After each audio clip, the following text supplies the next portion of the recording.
Hello.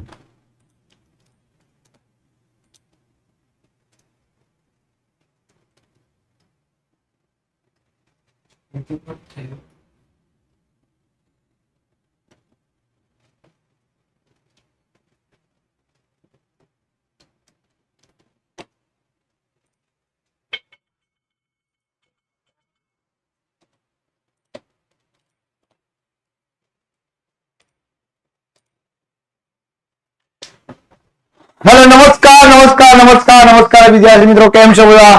આપ સર્વ વિદ્યાર્થી મિત્રોનો ગુજરાતનું નંબર 1 પ્લેટફોર્મ વિદ્યા ગ્રુપ આપ સર્વ વિદ્યાર્થીઓનું હાર્દિક હાર્દિક હાર્દિક સ્વાગતમ સુસ્વાગતમ સુસ્વાગતમ. કેમ છો? મજામાં? જણાવી દો.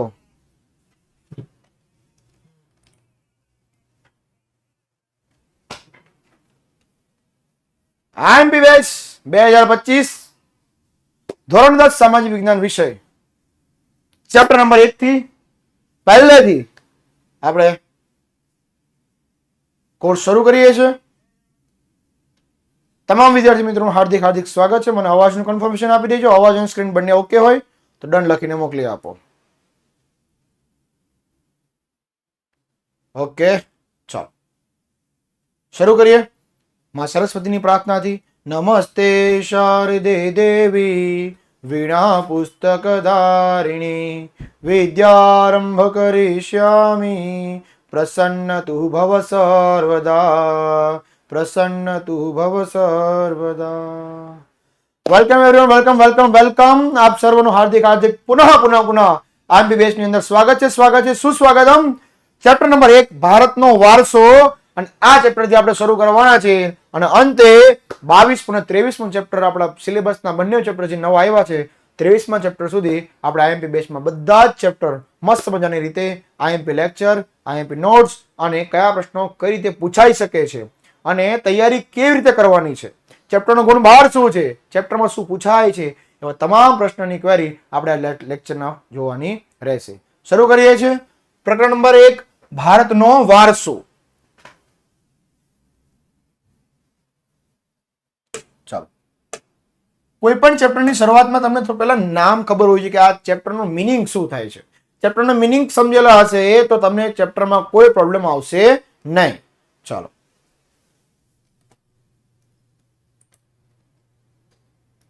હેલો.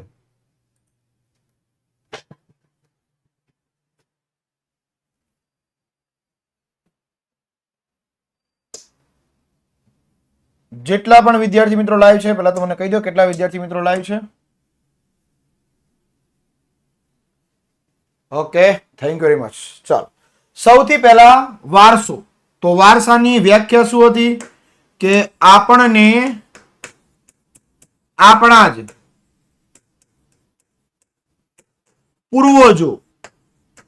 પૂર્વજો એટલે દાદા, ધારો કે પરદાદા હોય એ દાદાને આપે, દાદા હોય પિતાને આપે આવક એટલે મતલબ સંપત્તિ, અને પિતા પાસેથી જાય બાળકો પાસે. તો આ પેઢી દર પેઢી વસ્તુઓની કે વારસાની આપલે થતી હોય છે.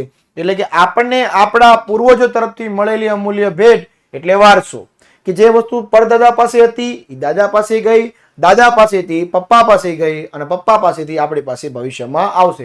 પણ આપણે અહીં એ શીખવાનું છે કે વારસો એટલે શું, વારસાના પ્રકારો કેટલા છે, કોને વારસો કહેવાય, સાંસ્કૃતિક વારસો શું છે, પ્રાકૃતિક વારસો શું છે, એ બધી ચર્ચા આપણે કરવાના રહેશે. ચાલો શરૂ કરીએ. પહેલું, ભારત પ્રાચીન સાંસ્કૃતિક ધરાવતો દેશ છે અને આ પ્રાચીન સંસ્કૃતિ ધરાવતા દેશની અંદર આપણો જે પ્રાચીન ગ્રંથ એટલે કે ખૂબ પુરાનો ગ્રંથ તો કે વિષ્ણુ પુરાણ.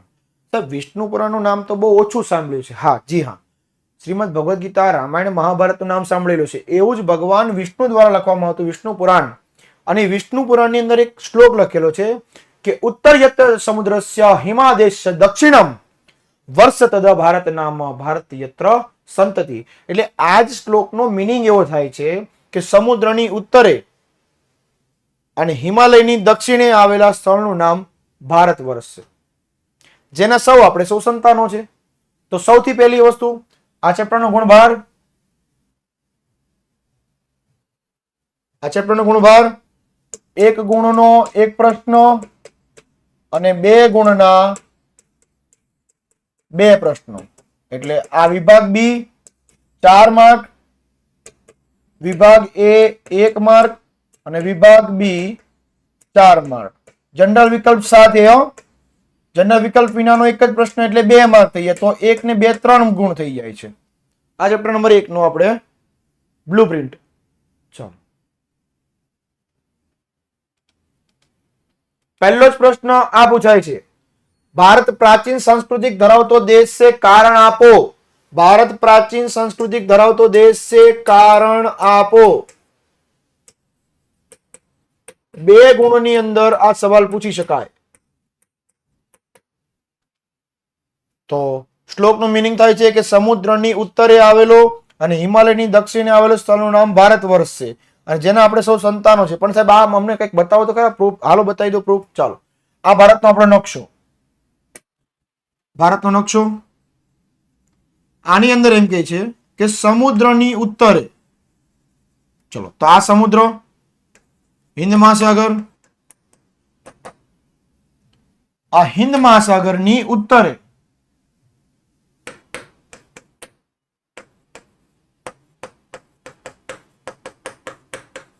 તો આ હિન્દ મહાસાગર છે, એનો ઉત્તરનો ભાગ એટલે આ થયો, એ ભારત.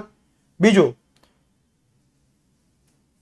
મહાસાગરની ઉપર અને હિમાલયની દક્ષિણ, તો આ ભાગ આપણે હિમાલય આવે આખો.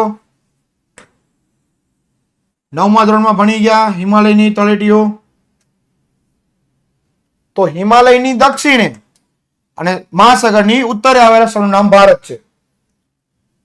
અહીંયા પણ બતાવી દઉં. ડાબી બાજુ અરબ સાગર, જમણી બાજુ બંગાળાની ખાડી. તો ત્રણેય બાજુ સમુદ્ર છે. રેડી? આ ભાગ સમુદ્ર કિનારાની ઉત્તર બાજુ, અને આ કીધું હિમાલય. આ હિમાલય છે દક્ષિણ બાજુ, હિમાલય દક્ષિણ બાજુ. રેડી? ચલો, આ સ્થળનું નામ છે ભારત. સાહેબ અમને આ યાદ નથી રહેતું કે કઈ સાઈડ કયો મહાસાગર આવે છે. તો લખવાનું ડ અ જ બ. ડાબી બાજુ અરબ સાગર, જમણી બાજુ બંગાળાની ખાડી. શોર્ટકટ છે. ડ અ જ બ, ડાબી બાજુ અરબ સાગર, જ બ, જમણી બાજુ બંગાળાની ખાડી. પહેલો જ પ્રશ્ન, સંસ્કૃતિનો અર્થ આપી વિગતે સમજાવો. તો લખવાનું સંસ્કૃતિ એટલે જીવન જીવવાની રીત. બીજું કીધું સંસ્કૃતિ એટલે માનવ મનનું ખેડાણ, એટલે પણ સંસ્કૃતિ. એક સરસ મજાના ગીત છે ને, વાગે છે ગીત જ્યાં હેત નાર રંગ ભર નાનું રૂપાલું મારું ગામડું, નદીઓના મીઠા મીઠા નીર જો રંગ ભર નાનું રૂપાલું મારું ગામડું. સંસ્કૃતિ એટલે શું? તો કે માનવ સમાજની ટેવો, એના મૂલ્યો, એના આચાર અને વિચાર, ધાર્મિક પરંપરાઓ, આપણી રહેણી કરણી, આપણા જીવનનું ઉચ્ચતમ ધ્યેય, આ બધાનો સરવાળો એટલે કીધું સંસ્કૃતિ. આપણે કેવું જીવન જીવીએ છીએ, કયા માતૃ, કયા પિતૃ, ભગવાન, ઈષ્ટદેવ, આપણા રિવાજો, આપણી રહેણી કરણી, આપણા રીતિ રિવાજો, બધાનો સરવાળો એટલે સંસ્કૃતિ. સંસ્કૃતિ એટલે ગુફાથી ઘર સુધીની માનવ જાતની વિકાસ યાત્રા. જે આદિ માનવનું જીવન જીવતો હતો, એ આદિ માનવના જીવનથી શરૂ કરીને વ્યક્તિ એક સારું જીવન જીવવા લાગ્યો છે, આજના આદર્શ જીવન જીવવા લાગ્યો છે. આ ગુફાથી શરૂ કરીને જે માનવ બનવાની આખી પ્રક્રિયા છે એને કહેવાય સંસ્કૃતિ.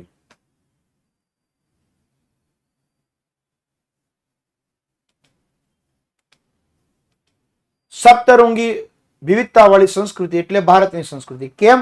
તો કારણ કે ભારતની અંદર ઉત્સવો છે, તહેવારો છે, રહેણી કરણી, ભાષા, બોલી, વન્યજીવો જોવા મળે છે. અહીંયા રંગો છે, બરાબર, અહીંયા તહેવારો છે, અહીંયા રમતો છે. અને ભારતનો નકશો સપ્તરંગી, જેમ મેઘધનુષમાં જેમ 7 રંગ હોય, જાનીવાલી પિનારા, બરાબર, એમ આપણો ભારત દેશનો નકશો આવો અનેક બાબતથી વિવિધતાથી જોવા મળ્યો છે. અને એટલા માટે જ ભારત દેશને માં કહેવામાં આવે છે. બીજા કોઈ દેશને માં કહેવામાં આવતો નથી, ભારત દેશને જ માં કહેવામાં આવે છે. હા, ચલો, આ બધું જ મોસ્ટ આઈએમપી છે. બીજો પ્રશ્ન, વારસો એટલે શું? તો કે આપણને વ્યાખ્યા આપી કે આપણે આપણા પૂર્વજો તરફથી મળેલી અમૂલ્ય ભેટ એટલે વારસો. આપણે શાળામાં આપણે રોજ પ્રતિજ્ઞા લઈએ છીએ ને કે ભારત મારો દેશ છે, બધા ભારતીયો મારા ભાઈ બહેન છે, હું મારા દેશને ચાહું છું તથા તેને સમૃદ્ધ અને વૈવિધ્યપૂર્ણ વારસાનો મને ગૌરવ છે, એવું આપણે પ્રતિજ્ઞામાં કહેતા હોય છે. તો વારસો એટલે કે એક પેઢી જે છે પેલા ચાલીને જતી હતી, પછી બળદગાડામાં ચાલતી ગઈ, પછી સાયકલમાં આવી ગઈ, હવે છેલ્લે બાઇકમાં. તો આ વારસાગત વસ્તુ આપણને મળે છે. બીજી તરફ એક બાળકો છે ડાયરેક્ટ સીધા પ્લેનમાં હોય છે. તો વારસાગત વસ્તુઓ પણ મળે છે, વારસાગત પ્રકૃતિ પણ મળે છે, વારસાગત જંગલો પણ આપણને જોવા મળે છે. વારસાના પ્રકાર કેટલા? તો કે 2 પ્રકાર. પહેલો પ્રકાર સાંસ્કૃતિક વારસો, બીજો પ્રકાર છે પ્રાકૃતિક વારસો.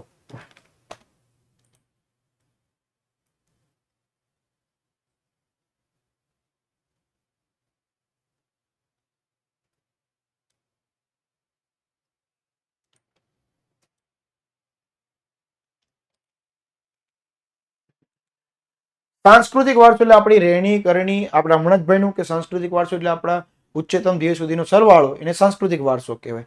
જ્યારે પ્રાકૃતિક વારસો એટલે કે નદી, જંગલો, સૂર્યપ્રકાશ, પશુ પક્ષી, આ બધું આપણું પ્રાકૃતિક વારસો કહેવાય. પ્રાકૃતિક વારસો એટલે ટૂંકમાં પ્રકૃતિ તરફથી મળેલી અમૂલ્ય ભેટ એટલે પ્રાકૃતિક વારસો. ટૂંકમાં માનવીએ ન બનાવેલી હોય એવી તમામ વસ્તુ પ્રાકૃતિક. ક્લિયર?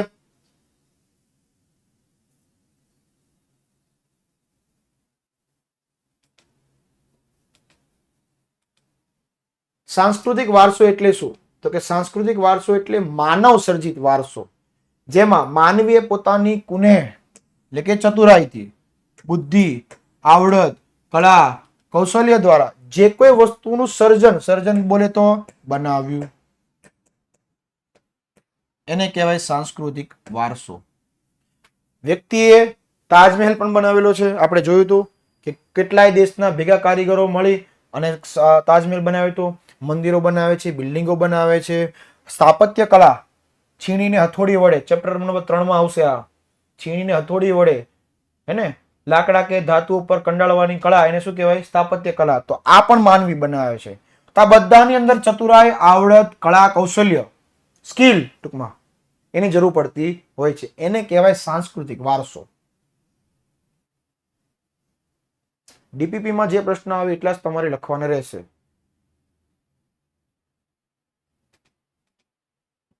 પ્રાકૃતિક વારસાનો અર્થ સમજાવો. પ્રકૃતિ, પર્યાવરણ અને માનવ જીવન વચ્ચેનો અત્યંત નજીકનો સંબંધ એટલે પ્રાકૃતિક વારસો. અને પ્રાકૃતિક વારસો એક કુદરતની ભેટ છે.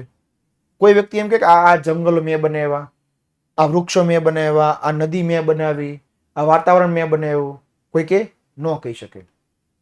રેડી? આ બધું આપણને પ્રકૃતિ પાસેથી મળેલું છે. તો ભારતનો પ્રાકૃતિક વારસા વિશે વિગતે સમજાવો. 2 ગુણની અંદર આ પ્રશ્ન પૂછી શકાય એવો સવાલ. આટલું જ પૂછાશે, પ્રાકૃતિક વારસા વિશે વિગતે સમજાવો. અથવા એમ પૂછે કે પ્રાકૃતિક વારસામાં કઈ કઈ બાબતનો સમાવેશ થાય, તો અહીંથી લખવાનું કે પ્રાકૃતિક વારસાની અંદર ઊંચા પર્વતો, નદીઓ, ઝરણા, સાગર એટલે કે દરિયા કિનારો, લાંબા દરિયા કિનારા, વિશાળ ફળદ્રુપ મેદાનો, ખીણ પ્રદેશો અને રણનો સમાવેશ કરવામાં આવે છે.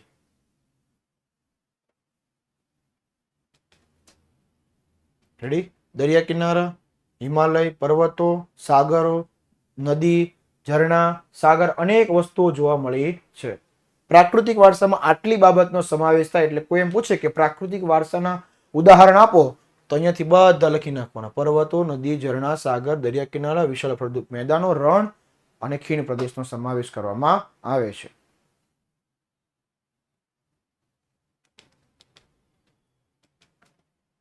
હજી આગળ કે છે વૃક્ષો, વનસ્પતિ, જીવજંતુઓ, ઋતુઓ, પશુ પક્ષી, પ્રાણીઓ અને વૈવિધ્યપૂર્ણ ભૂમિ દ્રશ્યો, ખડકો અને ખનિજો, આટલી વસ્તુનો સમાવેશ પ્રાકૃતિક વારસાની અંદર કરવામાં આવે છે. પ્રાકૃતિક વારસામાં કઈ કઈ બાબતનો સમાવેશ થાય, આ બંને મુદ્દા લખવાના રહે છે. આ ચેપ્ટરમાંથી એક મોસ્ટ એમપી સવાલ પૂછે કે પ્રાકૃતિક વારસો અને સાંસ્કૃતિક વારસાનો તફાવત. રેડી? પ્રાકૃતિક વારસો અને સાંસ્કૃતિક વારસાનો બંનેનો તફાવત. આ એક ખાસ પ્રશ્ન કરવાનો રહે.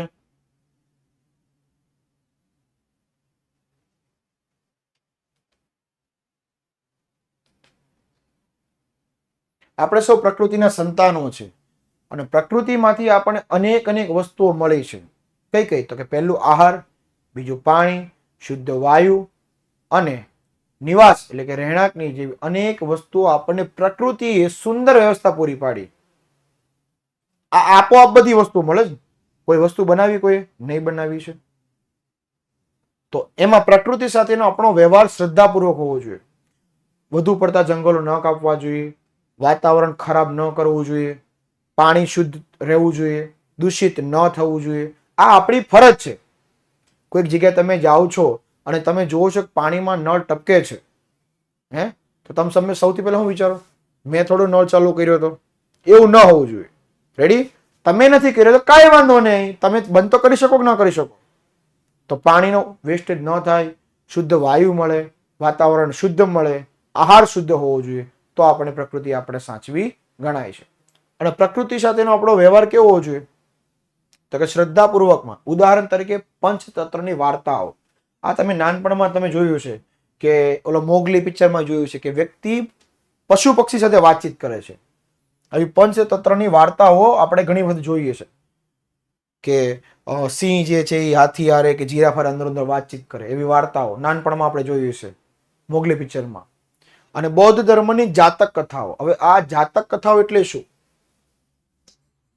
ભગવાન બુદ્ધ છે ને એ એમનું કેવું જીવન જીવી ગયા, એમનું આખું જીવન ચરિત્ર જાતક કથાઓમાં સમાવેલું છે. અને ભગવાન બુદ્ધ જ્યારે એમનું શું કહેવાય બૌદ્ધ સાધુ બન્યા, એ પહેલાનું કેવું જીવન હતું, બૌદ્ધ સાધુ બન્યા પછીનું કેવું જીવન હતું, એ બધી જ વાતો આપણે જાતક કથાઓની અંદર વાંચીએ છીએ. અનેક અનેક કવિતાના કવિઓએ આ જાતક કથાઓ લખેલી છે. તો પંચતંત્રની વાર્તાઓ અને બૌદ્ધ ધર્મની જાતક કથાઓ જોવા મળી છે. હમણાં જ રેકોર્ડિંગ લેક્ચર મુકાઈ જશે. લેક્ચર જેવો પતશે એટલે રેકોર્ડિંગ લેક્ચર મુકાઈ જાય છે. હા, આમાં પણ ક્લાસ પીડીએફ આવશે. Don't worry. વિથ લખાણ સાથેની આવશે, બરાબર. અને યુટ્યુબમાં પણ આપણી ક્લાસ પીડીએફ મુકાઈ જશે. આપણા લોક સંગીત અને શાસ્ત્રીય સંગીત. લોક સંગીત અને શાસ્ત્રીય સંગીત, આપણા જે ડાયરાઓ જે તમે સાંભળો ને એ બધા લોક સંગીત.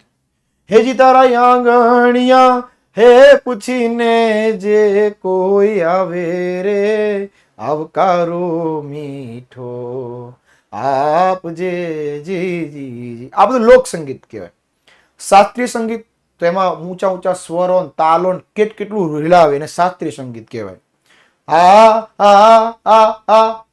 સારેગામા બધા સા સા સા સા ને એ બધું શાસ્ત્રીય સંગીત કહેવાય, જેમાં આલાપ સ્વર તાલ બધું લેવું પડતું હોય છે. તો આ બંને સંગીતમાં સાથે સાથે આપણું લોક સંગીત અને આપણું શાસ્ત્રીય સંગીત, એમાં ઋતુઓ અને પ્રકૃતિ સાથેનો સંબંધ પણ જોવા મળ્યો છે. ભારતની અંદર કેટલાય ગીતોનો સમાવેશ થાય. અરે સાહેબ, ગીત જવા દો, ભજન, છંદ,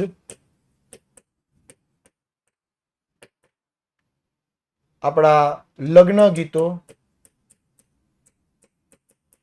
અરે સાહેબ મરસિયા પણ ભારતની અંદર ગવાય છે. હે ને, કોઈ વ્યક્તિ મૃત્યુ થાય ત્યારે મરસિયા પણ ગવાતા હોય છે. તહેવારો છે, કવિતાઓ છે, આ બધી વસ્તુનું નિરૂપણ ભારતના નકશાની અંદર કરવામાં આવ્યું છે. સાથે સાથે આપણને વારસા પાસેથી મળ્યું છે. નેચરોપેથી, આયુર્વેદિક, યુનાની જેવી ચિકિત્સા પદ્ધતિ પર આધાર છે.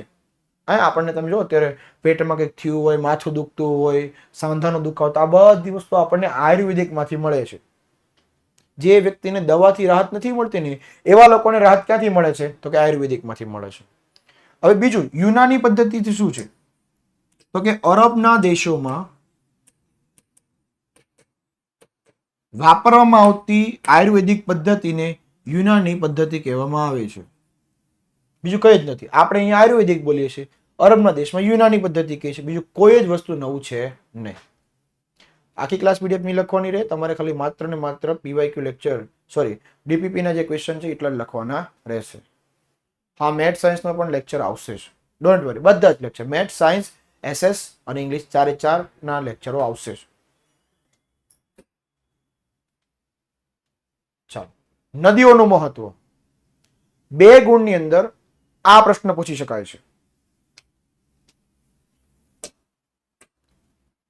નદીઓને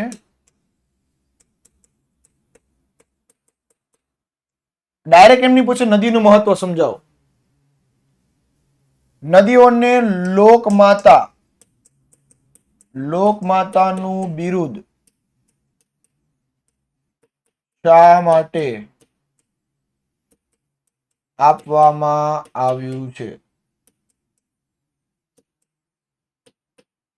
હવે બીજી વસ્તુ, ચેપ્ટર નંબર 1 નો 2 ગુણના પ્રશ્નો એ અમારે મતલબ કયા ક્વેશ્ચન નંબરમાં આવશે એ અમારે જવું હોય તો 25 નંબર અને 26મો ક્વેશ્ચન બોર્ડની અંદર 1 થી 24 જે છે આપણા એ વિભાગ એ ના જ સવાલ છે. રેડી? વિભાગ બી જેમાં 25મો પ્રશ્ન અને 26મો પ્રશ્ન આ ચેપ્ટર આ પહેલા ચેપ્ટરમાંથી 2 ક્વેશ્ચન આવે છે. એટલે 25મો સવાલ અને 26મો સવાલ ચેપ્ટર નંબર 1 ના જ હશે. દર વર્ષે બ્લુપ્રિન્ટ પ્રમાણે 25મો અને 26મો પ્રશ્ન ચેપ્ટર નંબર 1 નો જ છે. એટલે તમને હું દર ચેપ્ટરમાં એક નંબર કહેતો જ જઈશ કે કયા ચેપ્ટરમાં કયા પ્રશ્નનો ચેપ્ટરનો ક્વેશ્ચન પૂછાશે. રેડી? સાથે સાથે હું ગુણભાર પણ કહેતો જઈશ. એટલે કોઈ પ્રકારનું ટેન્શન લેવાનું રહેશે નહીં. બસ માત્ર ને માત્ર તમારે આઈએમપી બેચની અંદર આવી જવાનું છે. હજી સુધી જે વિદ્યાર્થી મિત્રો આઈએમપી બેચમાં એડમિશન નથી મળ્યું એને કહી દો ભાઈ પહેલા ચેપ્ટરથી પ્રસ્તાવના, અરે એમ કહી દો એને પ્રસ્તાવનાથી, પહેલા ચેપ્ટરની પ્રસ્તાવનાથી શરૂઆત છે અંત સુધી આપણે બોર્ડના અંત સુધી આપણે આ લેક્ચર આઈએમપી બેચ કરવાની છે.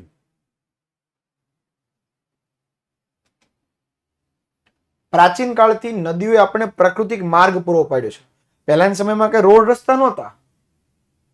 પહેલાના સમયમાં કઈ રોડ રસ્તા હતા નહીં. લોકો નદીઓ છે, નદીની બાજુબાજુમાંથી એક રસ્તે કેડી હોય એના સહારે ચાલતા તો લોકોનું આખું જગ્યા આવી જતી હતી. પહેલાના સમય ક્યાં મેપ હતા? ટર્ન રાઈટ, ટર્ન લેફ્ટ કાંઈ નહોતું. એટલે લોકો શું કરતા હતા? નદીના કિનારે ચાલતા હતા અને છેલ્લે એમનું જે જગ્યા હોય જ્યાં પહોંચવાનું હોય ત્યાં આવી જતું હતું. એટલે કીધું કે ભારતીય સંસ્કૃતિ તો કે સિંધુ સંસ્કૃતિ કહેવાય. સિંધુ નદી અને રાવી નદીના કિનારે પાલન પોષણ પામી છે.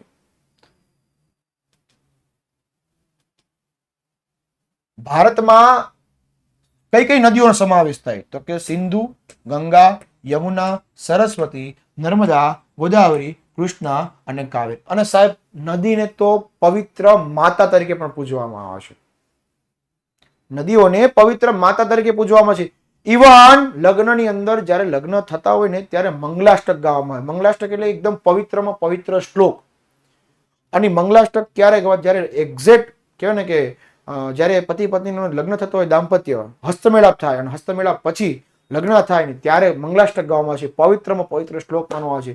ત્યારે 7 નદીઓને યાદ કરવામાં આવે છે. કઈ રીતે? એક સેમ્પલ આપો. ગંગા સિંધુ ચ સરસ્વતી ચ યમુના ક્ષિપ્રાદયો દંડિકા પૂર્ણાયો સરયુ સમુદ્ર સહિતા કુર્યાત સદા મંગલમ કન્યા પધરાવ સાવધાન. એટલે પછી કન્યા લગ્ન મંડપની અંદર આવતી હોય છે. એવું ગોળ મહારાજ આપણને શ્લોક આપણને કહેતા હોય છે.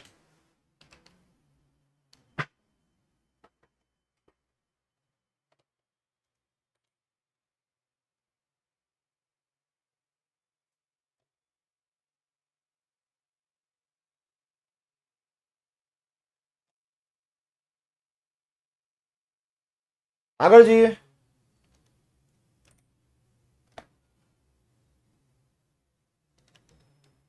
સિંધુ, યમુના, સરસ્વતી આ બધી જ નદીઓએ આપણા જીવનને પ્રગઢ એટલે ખૂબ ઊંડી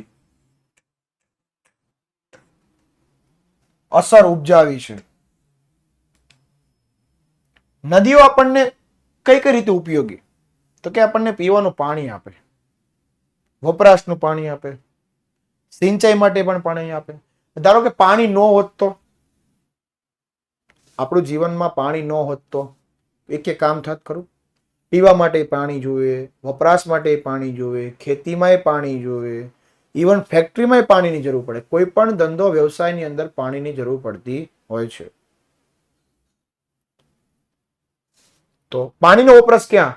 તો પીવા માટે, વપરાશ માટે, સિંચાઈ માટે એટલે કે ખેતી માટે, વીજળીમાં, જળમાર્ગોમાંની અંદર બધાની અંદર જરૂરિયાતને સંતોષવા માટે આપણે પાણીનો ઉપયોગ કરતા હોઈએ છીએ. સાથે સાથે માટીના વાસણો, મકાન, લીપણ એટલે ગામડામાં જે છાણનું લીપણ કરે ને, નીચે જે લાખી ટાઇલ્સ તો કઈ હતું નહીં ગામડામાં પહેલાના સમયમાં, તો એ લીપણ એનાથી થતું હતું. અને ઉદ્યોગોની અંદર પણ પાણીનો ઉપયોગ કરવામાં આવતો હતો. પાણી પર જ આખું સમગ્ર જીવન ચાલતું હતું. એટલા માટે આપણા અંગ્રેજીમાં એક વાક્ય છે કે સેવ ધ વોટર અને વોટર સેવ અસ. પાણીને તમે બચાવો તો પાણી તમને બચાવશે. આ માટીના જે વાસણો જે છે એનો પણ આપણે ઉપયોગ કરતો, નદીઓ અને જળમાર્ગ તરીકે પણ આપણે ઉપયોગ કરીએ છીએ. તો 2 ગુણની અંદર આ પ્રશ્ન પૂછે છે કે નદીઓને લોકમાતાનું બિરુદ શા માટે આપવામાં આવ્યું છે? નદીઓ આપણા પ્રજાજીવનની અંદર સાંસ્કૃતિક નદી કિનારે એમાં ઉષા અને સંધ્યા. ઉષા એટલે સવાર અને સંધ્યા એટલે સાંજ. અષાઢી સાંજના અંબર ગાજે, હે ને? આ ભરપૂર સૌંદર્ય એટલે પ્રકૃતિ અને કલા સૂઝના કારણે એનો વિકાસ થયો છે અને આ ભારતના વારસામાંથી જોવા મળ્યું છે. તેથી આપણે નદીઓને લોકમાતાનું બહુમાન એટલે કે બિરુદ આપેલું છે. અથવા એમ પણ પૂછે કે નદીઓને આપણે લોકમાતાનું બિરુદ એટલે તો બહુમાન શા માટે આપેલું છે? 2 ગુણની અંદર આ પૂછી શકાય. આઈએમપી સવાલ અને આઈએમપી સવાલ.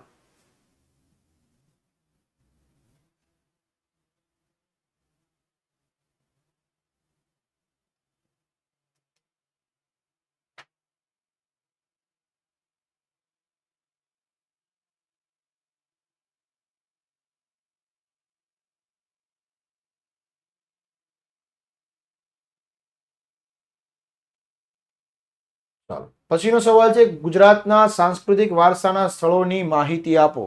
ગુજરાતના સાંસ્કૃતિક વારસાના સ્થળોની માહિતી આપો. તો ગુજરાતના સાંસ્કૃતિક વારસામાં કેટલી સ્થળોનો સમાવેશ થાય છે? તો પહેલું કીધું કે લોથલ, તો કે ધોળકા તાલુકો, ધોળાવીરા તો કે કચ્છ તાલુકો, શ્રીનાથગઢ તો કે રાજકોટ તાલુકો, ત્યારબાદ વડનગરનું કીર્તિ તોરણ, જુનાગઢમાં આવેલો સમ્રાટ અશોકનો શિલાલેખ. શિલાલેખ એટલે એક મોટો જબર પથ્થર જેમાં સમગ્ર વર્ષ દરમિયાન આખા આજીવન દરમિયાન અશોકજી સમ્રાટ અશોકે જે આખું જીવન ચરિત્ર એક પથ્થર ઉપર કંડારેલું છે એને કહેવાય છે શિલાલેખો. મોઢેરાનું સૂર્ય મંદિર, ચાંપાનેર દરવાજો, રુદ્ર મહાલય, વિરમગામનું મુનસર તળાવ, જામા મસ્જિદ, ઝુલતા મિનારા, સીધી સૈયદની જાળી, આ બધી વસ્તુનો સમાવેશ ગુજરાતના સાંસ્કૃતિક વારસાના સ્થળમાં કરવામાં આવે છે. અને આ બધા વિશે ચેપ્ટર નંબર 2, 3, 6 આ બધા જ ચેપ્ટરમાં આ બધાની જ વાત આવે છે. એમાં મોસ્ટ ઓફલી ચેપ્ટર નંબર 3માં મોસ્ટ ઓફલી બધી વસ્તુ કવર થઈ જશે. એક વસ્તુ ઉપર ટૂંકનોંધ આવે છે. સહસ્ત્રલિંગ તળાવ, રેડી, અમદાવાદમાં જામા મસ્જિદ, મોઢેરાનું સૂર્ય મંદિર, જગતગુરુ શંકરાચાર્યની શારદા પીઠ, 12 જ્યોતિર્લિંગ, બરાબર. ગુજરાતમાં 2, સોમનાથ અને નાગેશ્વર. ઉત્તર ગુજરાતમાં અંબાજી, મહાકાળી માતાજીનું મંદિર પાવાગઢ, મીરદાતાર, જૈન તીર્થધામ પાલિતાણા, રણછોડરાયજીનું મંદિર ડાકોર, ડાકોરના ઠાકોર તારા બંધ દરવાજા ખોલ, જય રણછોડ માખણ ચોર તારો ગલીએ ગલીએ શોર, હે ને? આ બધા જ મંદિરો શામળાજી, અરવલ્લી તીર્થ સ્થાન ગણાવી શકાય. સમાજ અને પ્રવાસ લગતા જિલ્લાઓની અંદર પતંગ ઉત્સવ કાંકરિયા કાર્નિવલ અમદાવાદની અંદર આવેલું છે. તાનારીરી મહોત્સવ વડનગરની અંદર આવેલું છે. સમાધિ છે, મોઢેરા અને રણનો સમાવેશ કરવામાં આવે છે. અને હવે પછીનો સવાલ મોસ્ટ આઈએમપી સવાલ, 1 ગુણનો જે પ્રશ્ન પૂછાય છે ને વિભાગ એ માંથી, એ આમાંથી જશે. આ મેળાના કોષ્ટકમાંથી જ આવશે કે મોઢેરાનો મેળો કઈ જગ્યા પર એટલે કે એનો કયા સ્થળમાં જોવા મળે, તો લખવાનું મોઢેરા, અથવા એનો જિલ્લો પણ પૂછી લે, બરાબર. આ બંને વસ્તુ અને ક્યારેક તો મેળાની તિથિ પણ પૂછી લે છે, બરાબર. આ આપણા ગુજરાતી મહિનાઓ છે. આપણા કારતક, માગશર, પોષ, મહા, ફાગણ, ચૈત્ર, વૈશાખ, જેઠ, અષાઢ, શ્રાવણ, ભાદરવો અને આસો. અહીંયા ખાલી એક જ જોવાનું છે, રજબ. રજબ એટલે મુસ્લિમ ધર્મના લોકોનો જે મહિનો હોય ને, રજબ માસ કહેવાય. બાકી બધા આપણા ગુજરાતી મહિનાઓ છે. બહુચરાજીનો મેળો, બહુચરાજી મહેસાણા. શામળા કાળિયા ઠાકરનો મેળો શામળાજી. ભાદરવી પૂનમનો મેળો અંબાજી. ભવનાથનો મેળો ગિરનાર. તરણેતર, હરિયાદ. બધા એમાંથી મોસ્ટ એમપી તો 1, 2, 5, 6, 9, 12 અને 14 આટલા મોસ્ટ એમપી. આમાંથી એક જ સવાલ તમારા જોડકાની અંદર હશે અને આ ચેપ્ટરનો પહેલો જ પ્રશ્ન પૂછાય છે બોર્ડની અંદર. પહેલો જ પ્રશ્ન આવશે જોડકા જોડો, એમાં પહેલો જ પ્રશ્ન આ ચેપ્ટર નંબર 1 નો હશે. અ અને સામે બ હશે. અને બીજી વસ્તુ, જોડકા જોડોની અંદર તમારે આમ ઓલા નાના ધોરણની અંદર નથી કરવાનું, આમ નથી કરવાનું. તમારે સીધું અ અને બ ની અંદર સીધો જવાબ લખવાનો છે.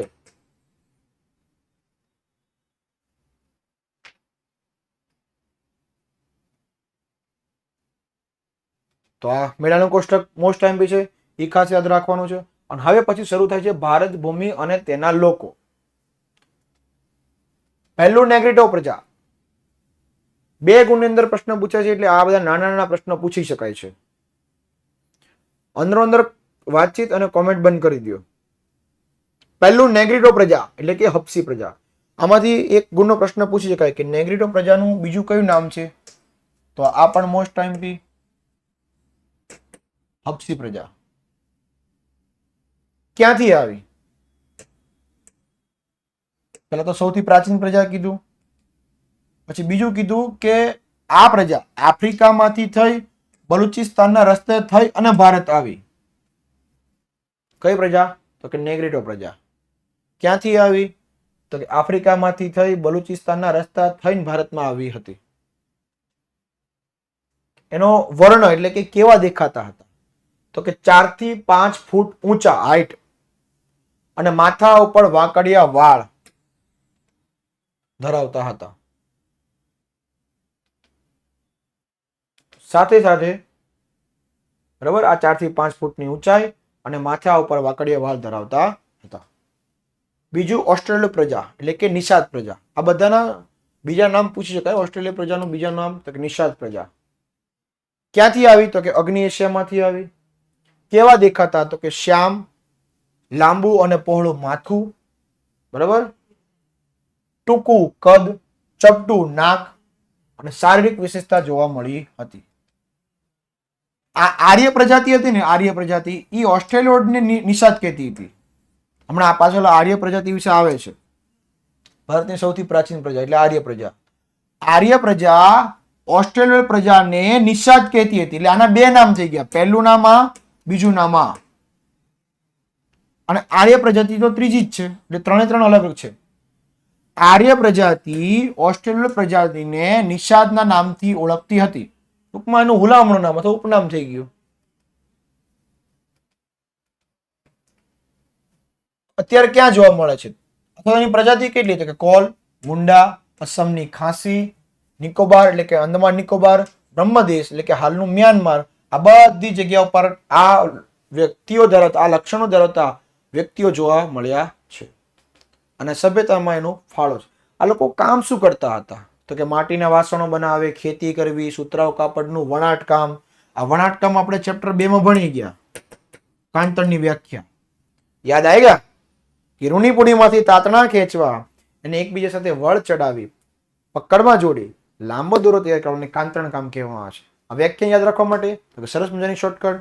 રૂની પૂણી, તાતણા ખેંચા, એકબીજાને વળ ચડાવી, પકડમાં જોડી, લાંબો દોરો તૈયાર કરવાની કળાને કાંતણ કામ કહેવામાં આવતું હતું.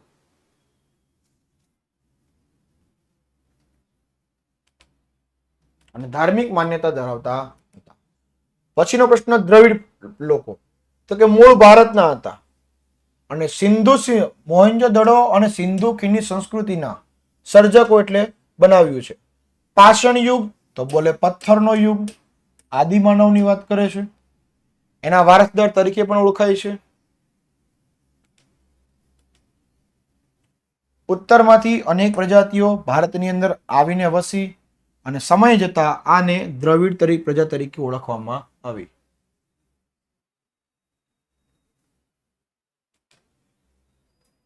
દ્રવિડો માતા રૂપે કોને માનતા હતા? તો કે પાર્વતીજીને. અને પિતા રૂપી પરમાત્મા તો કે ભગવાન શિવની પૂજા કરતા હતા. માતા તરીકે પાર્વતીજી અને પિતા સ્વરૂપે શિવની પૂજા કરતા હતા. અને ધૂપ, આરતી, આ બધી વસ્તુની પરંપરા કોણે આપી? તો કે દ્રવિડોએ આપી છે. આરતી કરીને આપણે આરતી કુંજ બિહારી કી, ધૂપ આપી આપણે ભગવાનને. આ બધી પરંપરા કોને આપી? તો કે દ્રવિડોએ આપી. પ્રકૃતિની પૂજા કરતા હતા, પશુ પૂજા કરતા હતા, દ્રવિડોએ ભેટ આપી. અને આગળ જતા જતા દ્રવિડ પ્રજાતિએ આર્ય પ્રજાતિને સ્વીકારી લીધી અને એના ભગવાનને પણ સ્વીકારી લીધા. અને સમય જતા એટલી બધી પ્રચંડ વ્યાપ થઈ ગઈ કે આંતરજ્ઞાતિ એટલે કે આર્ય પ્રજાતિના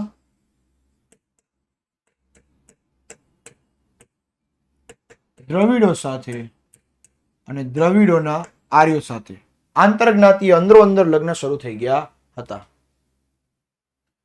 દ્રવિડોમાં માતૃમૂલક કુટુંબ પ્રથા હતી. માતૃમૂલક એટલે કે જેના ઘરમાં માતા દ્વારા ઘરનો વહીવટ થાય એને માતૃમૂલક કુટુંબ પ્રથા કહેવામાં આવે છે.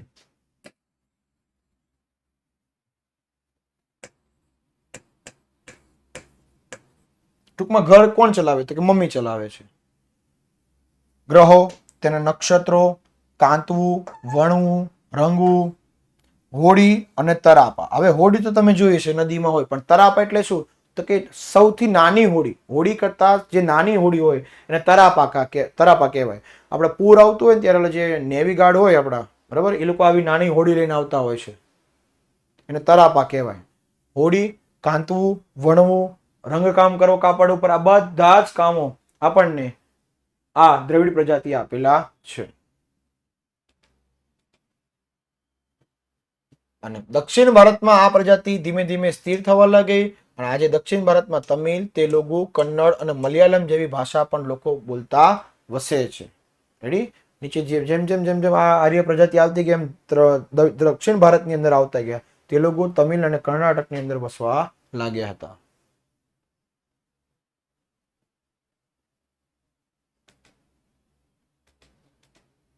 ચલો, આર્ય પ્રજાતિ તો કે ભારતની સૌથી પ્રાચીનતમ પ્રજા કહેવાય છે. જેમાં આર્યવ્રત તો કે પ્રદેશના નામ પરથી આપ્યું હતું.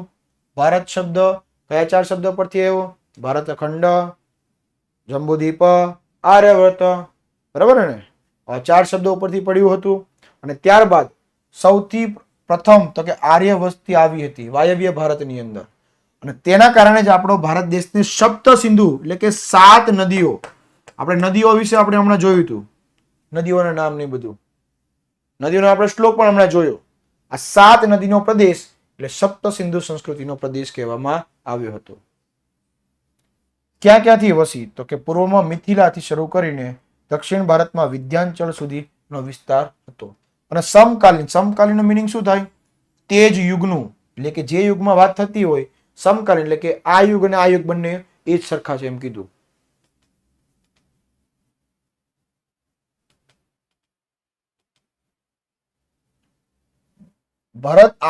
ભરતના રાજા ભરત કુળના નામ પરથી વિશાળ પ્રદેશ પડ્યો, જેમાં ભરત ભૂમિ, ભરતખંડ, ભારત વર્ષ જેવા નામથી ઓળખવામાં આવ્યું હતું. અને આર્ય પ્રકૃતિ પ્રેમી હતા, જેમાં વૃક્ષો, પહાડો, સૂર્ય, વાયુ, નદી, વરસાદ વગેરેની પૂજા આરાધના કરતા હતા. હે ને? પૂજા પાઠ આર્યો બહુ કરી. અને આ દરેક સ્તુતિની અંદર એટલે કે શ્લોકોની અંદર તેની રચના કરેલી છે. યા દેવી સર્વભૂતેષુ વિદ્યારૂપેણ સંસ્થિતા નમસ્તસ્ય નમસ્તસ્ય નમસ્તસ્ય નમો નમઃ. આ બધી ઋચાઓ કહેવાય, શ્લોક કહેવાય. અને આગળ એટલું બધું વેદ પઠન વધતું ગયું કે જેમાં ધાર્મિક વિધિઓ પણ શરૂ થઈ ગઈ. પૂજા પાઠ, લક્ષ્મી હોમ, વાસ્તુ, નવગ્રહ, આ બધાની શરૂઆત. અને યજ્ઞ અને યજ્ઞાદિ એટલે પૂજા પાઠ, હોમ હવન, હે ને, આપણા ઘરે જે હોય નારાયણ બલિ હોય અથવા તો વાસ્તુ પૂજન હોય, આ બધી યજ્ઞાદિ ક્રિયાઓ પણ સમગ્ર ભારતની અંદર શરૂ થઈ ગઈ હતી. બેટા બધા જ પ્રશ્નો આઈએમપી છે.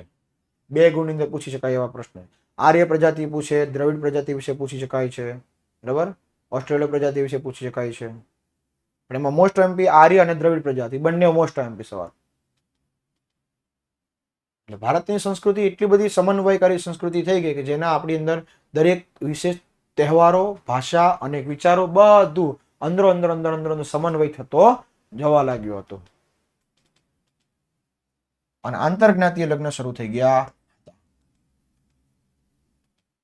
ભારતમાં ભાતીગળ સંસ્કૃતિનો વિકાસ થયો અને ભારતની પ્રજા અનેક સાંસ્કૃતિક વારસાની અંદર પોતાનો સમાવેશ કરી દીધો હતો.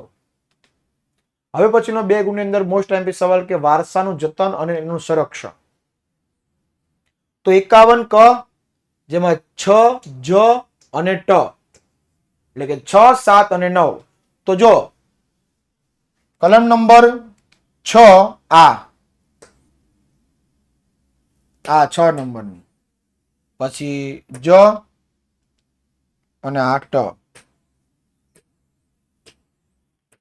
6 જ 7 જ અને 8, સોરી 6, 7 અને 9.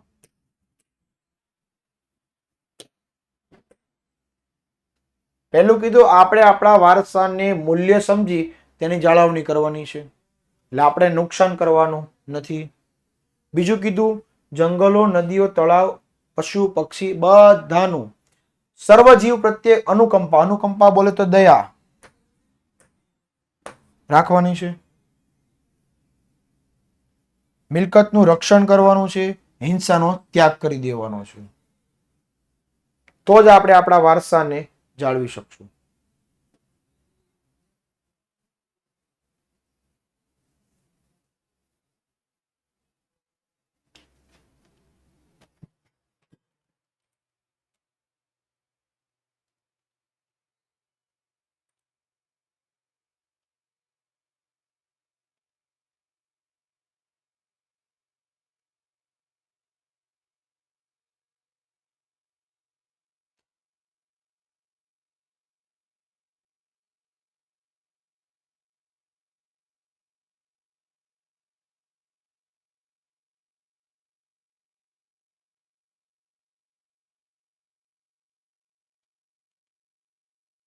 પ્રકૃતિ સાથે જે નયનરમ્ય દ્રશ્યો ઉભા થયા છે એ ભારતની ભૂમિ પર જ સર્જન જોવા મળે છે, જેમાં સુંદરતા, પવિત્રતા, શુદ્ધતા આપણને સૌ સાથે મળીને એક નૈતિક ફરજ છે એ સમજીને આપણે જાળવવી પડશે. આપણે આપણા વારસાને જાતે જાળવવાનો છે. વારસાનું ઘડતર અને તેનો ક્રમિક વિકાસ ભારતે સમગ્ર પ્રાકૃતિક રચના ઉપર આધાર છે અને જેમાં ભારતે અઢળક સમૃદ્ધિ પ્રાપ્ત કરેલી છે. આપણે આપણા વારસાને આપણે જ જાળવવાનો છે. રેડી? અને આપણા વારસાને જો આપણે નહીં જાળવીએ તો એ આપણા હાથમાંથી નીકળી જશે. આમ પ્રકૃતિની વિશેષ રચનાઓ છે અને એ આપણી અનમોલ તક આપી છે આપણને, જેમાં આર્થિક, રાજકીય અને સામાજિક એવી અનેક સાંસ્કૃતિક વિકાસનું પરિણામ છે. જો આપણે આપણી વારસાને નહીં જાળવીએ તો વારસો એ કહેવાય ને કે છિન્ન ભિન્ન થઈ જશે. સાથે આપણી સંસ્કૃતિ, આપણા તહેવારો, આપણા ઉત્સવો બધી વસ્તુમાં અનેક પ્રકારનો તફાવત જોવા મળશે. રેડી? તો વિદ્યાર્થી મિત્રો, હજી સુધી પણ તમે જો આઈએમપી બેચની અંદર નથી જોડાયા, ચેપ્ટર નંબર 1 થી તમારે મસ્ત મજાની રીતે આઈએમપી ક્લાસ પીડીએફ અને પીડીએફ સાથે જો ભણવું હોય તો તમારે વિદ્યાકુલ એપ્લિકેશન ડાઉનલોડ કરવાની રહેશે, જેમાં આઈએમપી બેચમાં જોડાવાનું રહેશે.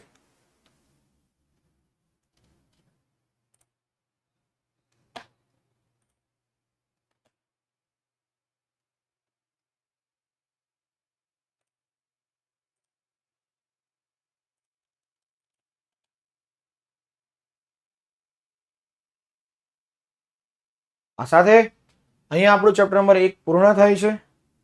બીજી વસ્તુ, હું સ્ટાર્ટિંગથી આ બધી વસ્તુ જોતો હતો, બહુ કોમેન્ટ આવી છે.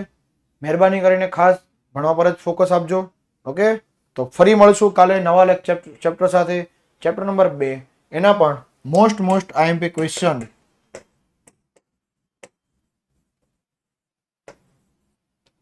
ત્યાં સુધી લઉં છું વિરામ. બાય બાય, ટેક કેર, જય હિન્દ, જય ભારત, ભારત માતા કી જય, વંદે માતરમ, જય જય ગરવી ગુજરાત.